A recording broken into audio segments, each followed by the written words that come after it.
여러분 안녕하십니까? JTB 뉴스입니다. 김제시가 지평선 산업단지에 조성한 공동주택용지가 있습니다.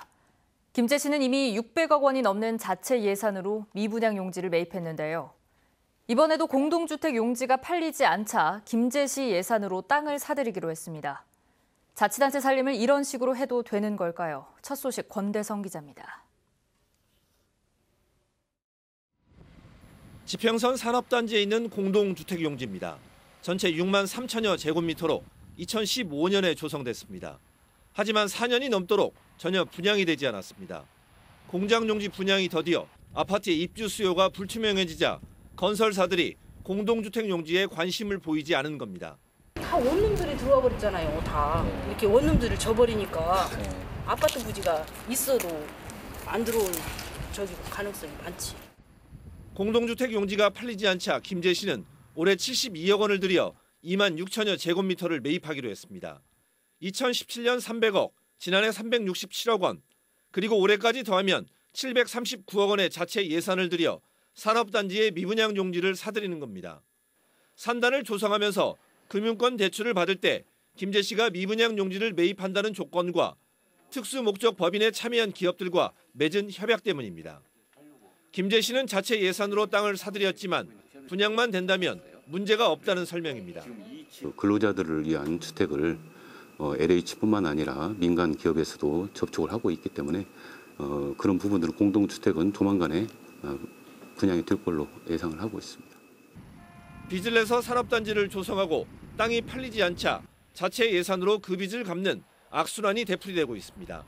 JTB 뉴스 권대성입니다. 전라북도가 임실에서 전주를 거쳐 인천공항으로 가는 공항버스 파기환송심에서 승소했습니다. 법원이 독점운행보다는 경쟁운행을 통한 공익을 우선시한 결정으로 보이는데요. 패소한 대한관광 리무진 측은 곧바로 재상고하기로 했습니다. 김철 기자가 보도합니다. 전북고속과 호남고속은 지난 2015년부터 임실에서 전주를 거쳐 인천공항으로 가는 시외버스를 운행했습니다. 전주 인천공항 구간에서 무기한 한정면허를 받은 대한관광 리무진은 영업권을 침해받았다며 전라북도를 상대로 인가처분 취소 소송을 냈습니다.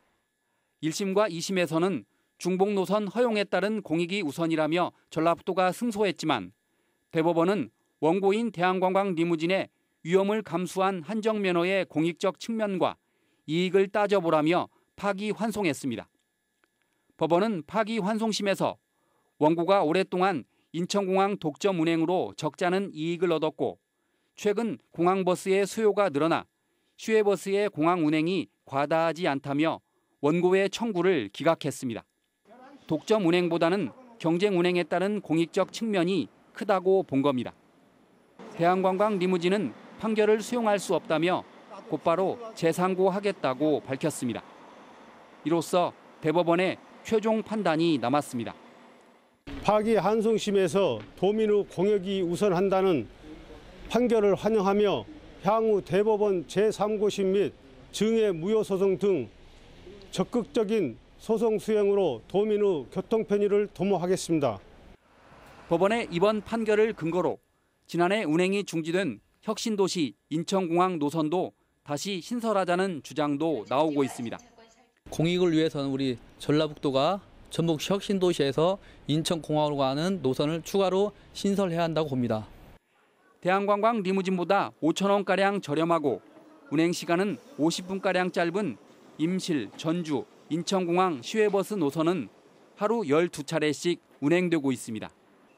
JTB 뉴스 김철입니다. 전주 북부권 변전소 건설을 두고 다시 논란이 일고 있다는 소식 얼마 전에 전해드렸었죠. 사업 시행기관인 한국전력이 최종 입장을 내놨습니다. 이미 송천 변전소 건립을 중단하고 다른 곳에 변전소를 새로 조성한 만큼 당장은 신규 변전소가 필요치 않다고 밝혔습니다. 송창용 기자입니다. 지난 2016년 주민 반발로 공사가 중단된 전주 송천 변전소. 에코시티 등 전주 북부권에 전력을 안정적으로 공급하기 위한 곳이지만 공사가 중단되면서 새로운 변전소를 건설해야 하는지를 두고 논란이 계속됐습니다. 그동안 명확한 답변을 내놓지 않던 한전이 입장을 밝혔습니다. 민주평화당 등 정치권과 협력해 효성 탄소 공장에 송천 변전소와 같은 규모로 변전소를 지었기 때문에 올해 6월부터 가동하면 탄소산단과 에코시티 등 전주 북부권에 안정적으로 전력을 공급할 수 있다고 밝혔습니다. 탄소산단 전력 공급 외에도 송천동 일부 지역과 에코시티 등의 전력을 공급할 예정에 있습니다. 또한 기존 변전소 과부 해소에도 도움이 될 것으로 예상이 됩니다. 송천 변전소 건립 중단에 따른 문제가 해결됐다고 볼 수 있는 셈입니다. 또 송천 변전소를 둘러싼 갈등 또한 수그러들 전망입니다. 한전은 전주 북부권에서 탄소산단과 에코시티 2단계 천마지구 개발이 예정돼 있기 때문에 전력 수급 상황을 면밀히 살펴 체계적으로 대응하겠다고 밝혔습니다. JTB 뉴스 송창용입니다. 병해충을 잡겠다며 논이나 밭두렁을 태우고 쓰레기까지 함께 태우는 일이 아직도 많습니다. 하지만 병해충을 없애는 효과는 없고 오히려 큰 불로 번지기 십상인데 특히 심각한 양의 미세먼지를 발생시킵니다. 오정현 기자의 보도입니다. 시골 뚝방길에 시커멓게 탄 흔적이 남았습니다. 폐비닐도 알루미늄 캔도 형광등도 모조리 태웠고 밭 곳곳에도 농사짓고 남은 것들을 모아놓고 불을 질렀습니다. 병해충 예방에 효과가 없다는 게 이미 입증된 사실이지만 그동안의 습관이 여전히 남아있는 겁니다. 태우면 이제 깨끗하지. 그런 게 태우는 거지. 벌레 같은 건 이제 죽고 그러지. 쓰레기 같은 것도 그냥 있으면 다 갖다 태우지 뭐. 큰 불로 번지는 것도 걱정이지만 그렇지 않더라도 이런 불법 소각은 고농도 미세먼지를 유발합니다. 농업부산물을 태우는 곳에 측정기를 대자 초미세먼지 농도가 세제곱미터당 110 마이크로그램까지 치솟습니다. 매우 나쁨 농도 기준은 세제곱미터당 75 마이크로그램의 1.5배 수준입니다. 보리대 1톤을 태우면 초미세먼지가 35kg 발생한다는 연구 결과도 있는데 경유차 20대가 1년 동안 운행하며 내뿜는 양과 맞먹습니다. 자동차라든지 그 사업장의 경우는 열 효율을 올리기 위해서 완전 연소 조건으로 연소를 시키고 또 저감 시설을 하고 있기 때문에 상대적으로 오염물질의 배출량이 작아지는데 농업 잔재물의 경우는 불완전 연소가 발생하고 또 연소 과정에서 입자의 크기가 작은 미세한 입자가 발생하기 때문에 인체에 훨씬 문제가 된다고 볼 수 있습니다. 심각한 고농도 미세먼지를 일으키는 불법 소각. 자신의 건강을 위해서라도 해서는 안 되는 일입니다. JTB 뉴스 오정현입니다. GM 군산 공장이 문을 닫고 현대차 생산 물량이 큰 폭으로 줄면서 도내 협력업체들이 큰 어려움을 겪고 있는데요. 대규모 고용 위기에 직면한 익산과 김제, 완주가 최대 1,000억 원이 지원되는 정부 공모 사업을 따내기 위해 손을 잡았습니다. 하원우 기자입니다. 버스와 트럭 등 상용차 부품을 만드는 회사입니다. GM 군산 공장이 문을 닫고 현대와 기아 등 원청업체의 주문도 반토막 나면서 140명이던 직원을 90명으로 줄였습니다. 일감이 줄어 격주로 주 4일만 근무합니다. 상용차 물량이 17년도 이후로 거의 한 30% 40% 정도가 물량이 빠졌거든요. 그 영향으로 일부 업체들은 구조조정도 좀 하고 있고. 자동차 부품 대신 서핑보드 등으로 사업 다각화를 모색하고 있지만 연구개발비 부담이 적지 않습니다. 자동차 협력업체가 많은 익산과 김제, 완주 등 인근 시군이 같은 고통을 겪고 있지만 고용 위기 지역으로 지정돼 있지 않다 보니 정부 지원도 받지 못하고 있습니다. 연이어서 많은 기업들이 도산이 됐는데도 불구하고 청년 인재비가 좀 부족하다는 이유로 저희들 고용 위기 지역에 지정을 되지 못했습니다. 이들 3개 시군이 전라북도와 손을 잡고 고용안정 선제 대응 패키지 공모 사업에 도전장을 냈습니다. 이 정부 공모 사업에 선정되면 앞으로 5년간 최대 1,000억 원 규모의 국가 예산을 지원받습니다. 연구개발을 통해 기존 산업을 고도화하고 새로운 산업 기반을 구축하면 만여 개의 일자리가 생길 것으로 기대하고 있습니다. 어떤 협력업체들의 고용 유지 부분, 이런 부분들 해소에 중점을 두고 나아가서 고용 안정을 강력하게 대응하는 데 가장 경쟁도 치열합니다.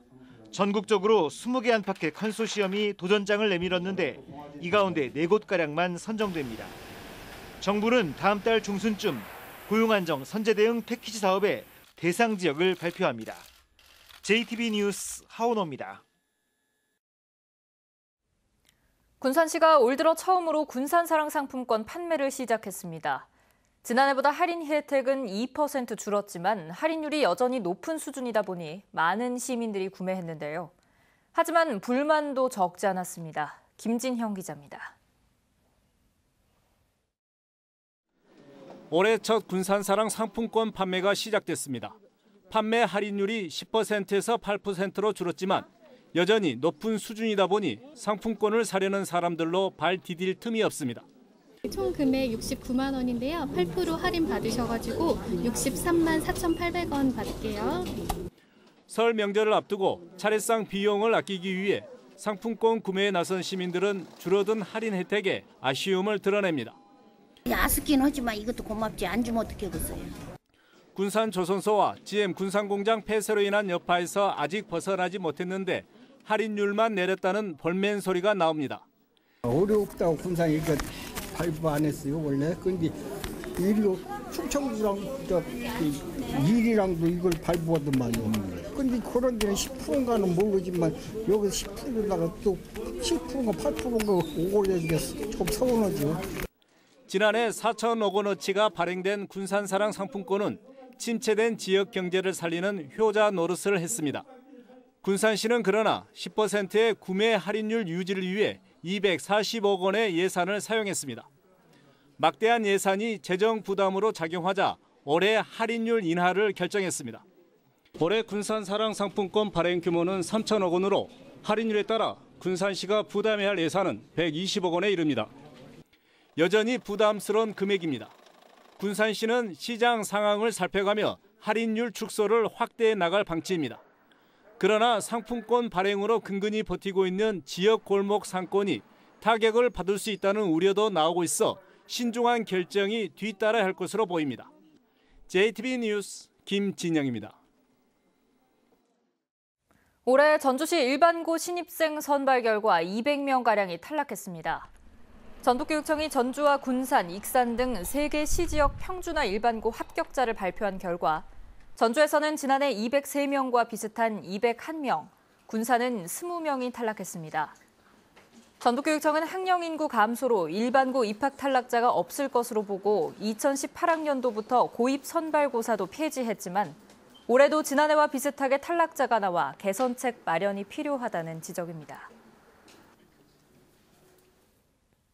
매달 최대 30만 원을 받는 만 65세 이상의 기초연금 수급 대상이 올해부터 소득 하위 20%에서 40%로 확대돼 전북에서는 16만 명이 혜택을 받습니다. 전라북도는 기초연금 선정 기준액이 독거노인의 경우 매달 148만 원 이하, 부부노인은 월 236만 원 이하로 확대돼 수급 대상이 지난해 8만 명보다 2배가 늘었다고 밝혔습니다. 기초연금은 읍면사무소나 주민센터에 신청해야 받을 수 있습니다. 신임 전주지검장에 노정현 대검찰청 공판 송무부장이 임명됐습니다.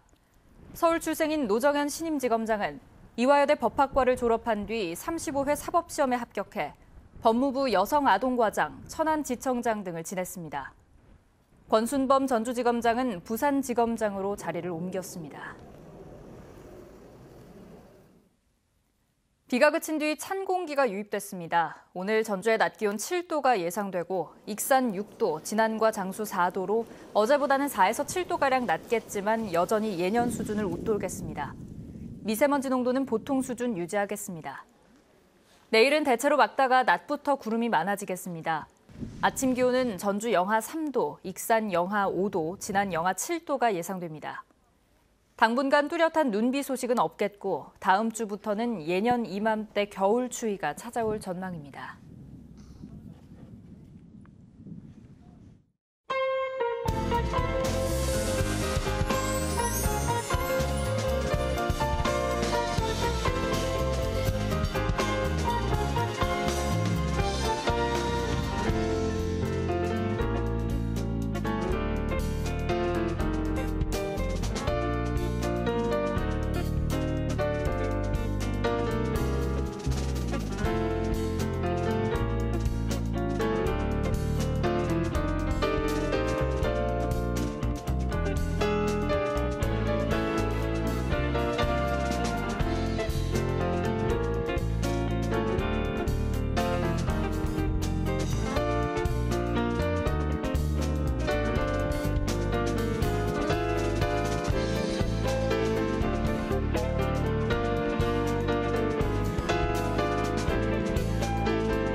JTB 뉴스를 마칩니다. 여러분 고맙습니다.